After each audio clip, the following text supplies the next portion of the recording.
नमस्कार, मैं हूं संदीप शर्मा। आप देख रहे हैं एसकेएस खबर। एसकेएस खबर में आपका स्वागत है। शुरू करते हैं आज की मुख्य खबरें। बदले में अगर हमारे युवाओं को रोजगार मिलता है तो एक वाजिब अधिकार है, एक जरूरत की चीज है, वो हमारा हक है, हमें मिलना भी चाहिए। तो ये सोचकर ये बड़ी उम्मीद से ये मुद्दा उठाया गया। दूसरा मुद्दा उठाया गया बहरोड को जिला बनाने का। हम सब जानते हैं हमारा बहरोड पूरे अलवर जिले में सबसे संपन्न, सबसे अग्रणीय तहसील है। चाहे आर्थिक क्षेत्र हो, चाहे शिक्षित क्षेत्र हो, चाहे राजनीतिक क्षेत्र हो, हर क्षेत्र में हमारा बहरोड आगे है। तो बहरोड को तहसील बनाने का मुद्दा उठाया गया। क्राइम कंट्रोल, अपराध को कंट्रोल करने का मुद्दा उठाया गया। मुद्दा उठाया गया कि बहरोड में शांति, अमन, चैन और विकास लाया जाएगा।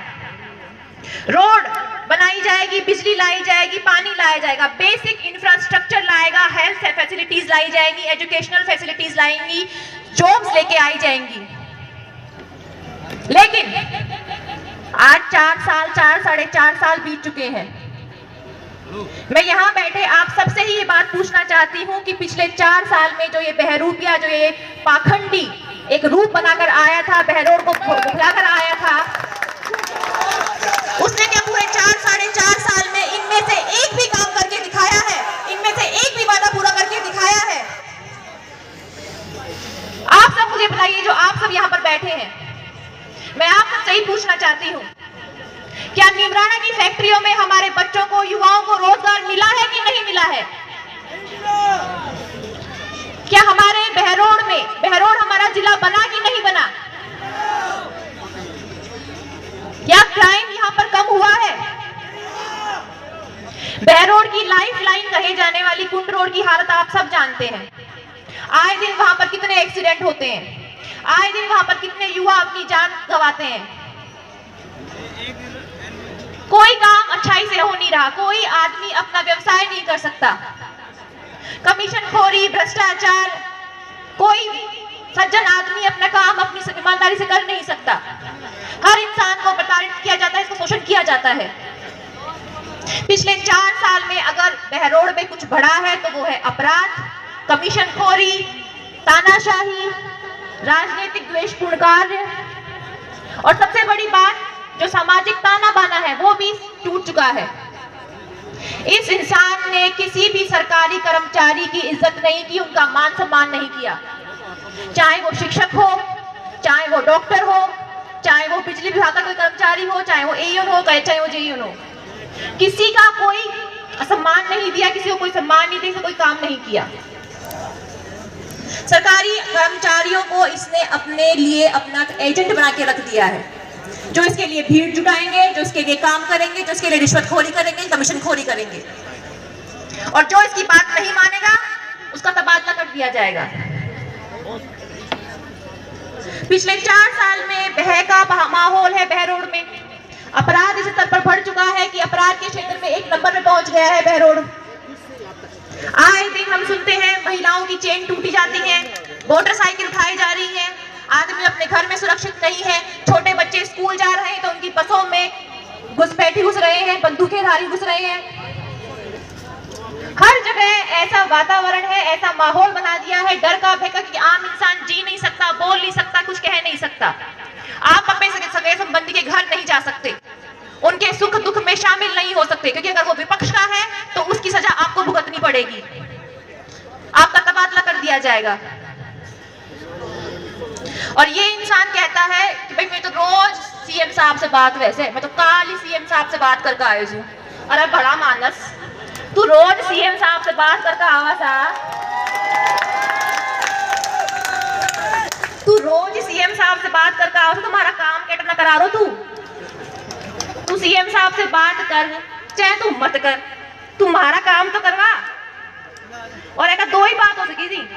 एक तो बात ये कि झूठ बोल रहा है, कोई सीएम साहब इसको जानते भी नहीं होंगे, इस बात होती भी नहीं होगी, और अगर बात होती भी है तो वो और भी बड़ी समस्या है कि बात करके ये सिर्फ अपने काम साध रहा है, अपने काम करवा रहा है, अपने लोगों के तबादले करवा रहा है, अपने पसंद के अफसर यहाँ पर लगा रहा है जो इसकी जेब भरे, अपनी जमीन को कन्वर्जन करवा रहा है। अपनी जेबें भर रहा है। इसने हर मौके पे सरकार को लूटा है, हर मौके पे। पिछले 4 साल में जितने मौके इसके पास आए, उसने एक मौके को नहीं गंवाया है। हर मौके पे इसने अपनी जेब भरी है, अपनी प्रॉपर्टी बढ़ाई है।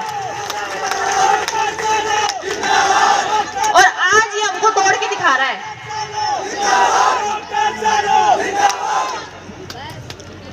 और आज ये हमको तोड़ के दिखा रहा है। अरे भाई, सारे कांड तो तेरे किए हुए हैं। सारे कांड, सारे अपराध जो भी उठा के देख लो बहरोड में, उसका लिंक इस आदमी से जरूर मिलेगा।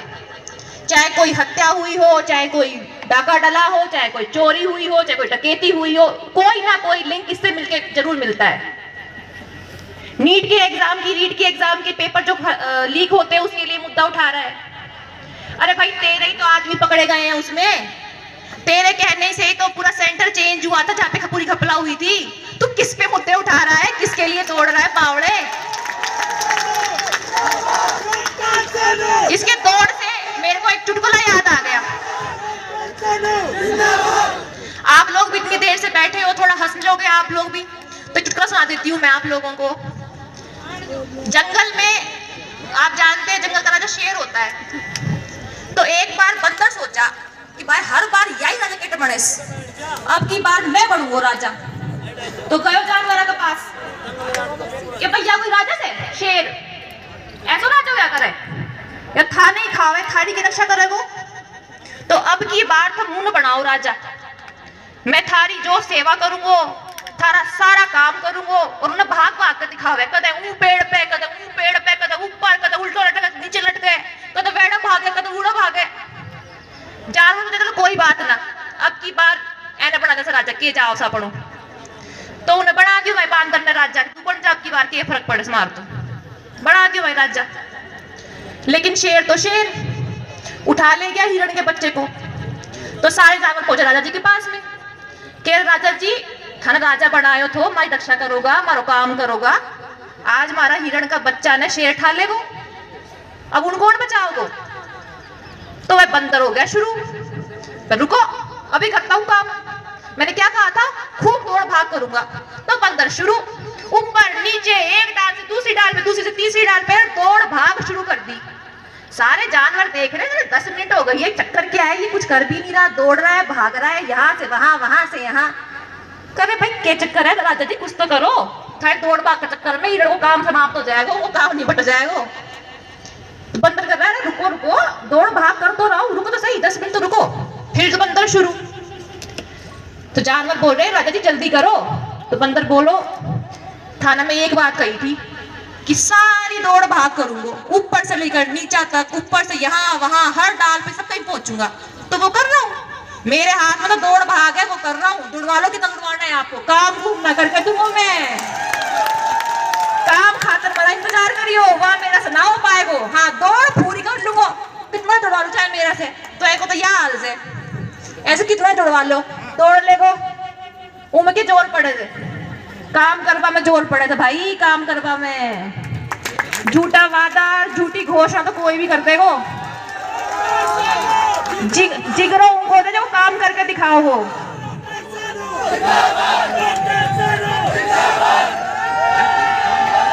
और सिर्फ ये ही नहीं, पिछले 4 साल से हम लोग देख रहे हैं कांग्रेस सरकार जिसके दम पर ये नाच रहा था। निर्दलीय विधायकों को इतनी छूट जो दी है वो कांग्रेस सरकार ने दी है। पिछले 4 साल में कांग्रेस सरकार का सिर्फ एक ही मुद्दा रहा है कि किसी तरह से उनकी सत्ता बची रहे। एक जो सीट पर बैठा है वो चाहता है कि उसकी सीट बची रहे, उसकी मलाई वो खाता रहे, और जो सीट पर नहीं बैठा है वो चाहता है कि मैं सीट पर बैठ जाऊं जाकर।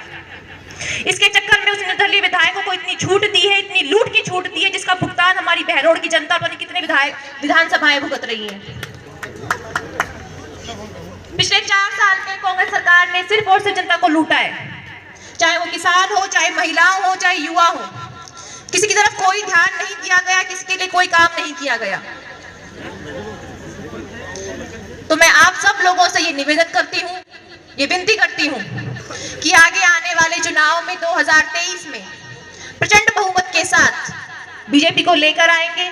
बीजेपी का विधायक आएगा, जो हमारे जो बहरोड जो है, जो पिछले 5 सालों में 20 साल भी चला गया है उसको आगे लेके आएंगे, विकास कार्य करवाएंगे। बीजेपी का ट्रैक रिकॉर्ड रहा है, चाहे वो महिलाओं हो, चाहे रोड हो, चाहे बिजली हो, चाहे पानी हो, चाहे कोई व्यवस्था हो, हर चीज में काम करके दिखाया है। ये राष्ट्रवादी पार्टी जो इतनी बड़ी पार्टी है, जो आप लोगों के लिए काम करती है, आम जनता के लिए काम करती है, हर मुद्दों को जिन्होंने बोला है करके दिखाया है, चाहे वो राम मंदिर बनवाना हो, चाहे धारा 365 हटानी हो, हर क्षेत्र में काम करके दिखाया है। और हमारे बहरोड क्षेत्र का सबसे बड़ा जो मुद्दा समस्या अगर कोई है तो वो है पानी की समस्या। हमारे क्षेत्र अगर किसी चीज के लिए जूझ रहा है तो वो है पानी के लिए जूझ रहा है। तो 2023 में भाजपा की सरकार सिर्फ केंद्र में नहीं, यहाँ राज्य में भी बनेगी, हमारे बहरोड में भी बनेगी। तो ये डबल इंजन की सरकार, मैं आपको विश्वास दिलाती हूँ, मुझे पूरी उम्मीद है कि ERCP eastern Rajasthan canal project को लेकर आएगी, क्योंकि पिछले 4 साल से कांग्रेस सरकार ने इसमें कोई इंटरेस्ट नहीं दिखाया, कोई काम नहीं किया। सुनो जब तो ये सारे काम करवाएगी। ERCP के माध्यम से 14 जिलों में पानी की बहार आएगी, चंबल का पानी हमारे क्षेत्र में आएगा, और जो हमारा क्षेत्र बहरोड क्षेत्र पानी की किल्लत सह रहा है, उस किल्लत से उसको निजात मिलेगी। माननीय प्रधानमंत्री श्री नरेंद्र मोदी जी की जो योजना है, जिसमें महंत बालक नाथ जी भी अपने पूरे दमखम से लगे हैं, जल जीवन योजना के तहत हर घर में पानी पहुंचेगा, हर खेत में पानी पहुंचेगा, हर गांव में पानी पहुंचेगा, इसका मैं आपको विश्वास दिलाती हूँ।